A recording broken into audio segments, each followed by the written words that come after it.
Hi guys, welcome back to Chess the Matthew. So on this video, we will tackle about the Sicilian defense and the Smith-Morra Gambit variation, in which we also witness here in this video some trapping lines in which you can easily win a queen on the board. So after e4, c5, the Sicilian defense, in which it actually has a direct attack to the d4. So that for example, after d4, there is c takes d4 for black.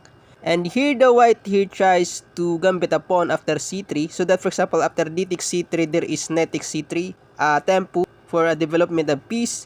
And for example, after d6 and knight f3, we shall see in this position now that the white here is actually ahead of development. And after knight f6, bishop c4 with 3 pieces that actually been developed. And after knight c6, e5 trying to attack the knight on f6, and after knight takes e5, knight takes e5, d takes e5, we shall see in this position now that the d file is actually open and the black here is actually endangered because after bishop takes f7, the king cannot escape to the d file because there is a queen on d1.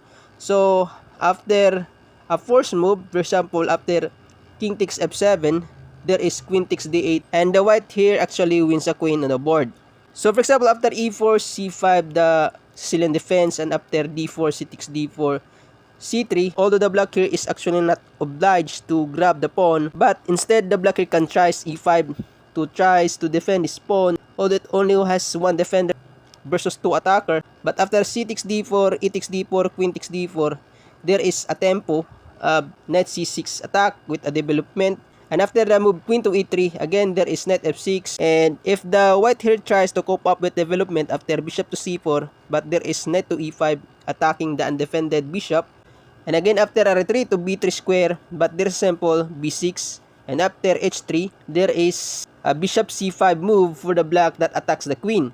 And after the queen here moves to g3, there is bishop takes f2. And wherever the white here grab the bishop, still the black here can wins the queen. For example, after queen takes f2, but there is knight d3, a fork to the king and queen of white. And for example, after a move of king to e2, knight takes f2, and king takes f2, we shall see in this position now that the black here wins the queen. And again, for example, on this position, after bishop takes f2, although the white here can tries another move with king takes f2, but still there is knight takes e4, a fork to the king and queen. And after a couple of moves, for example, after king e1, then there is knight takes to g3, and again the black here wins the queen on the board. So that's all. I hope you enjoyed this video, and please don't forget to subscribe.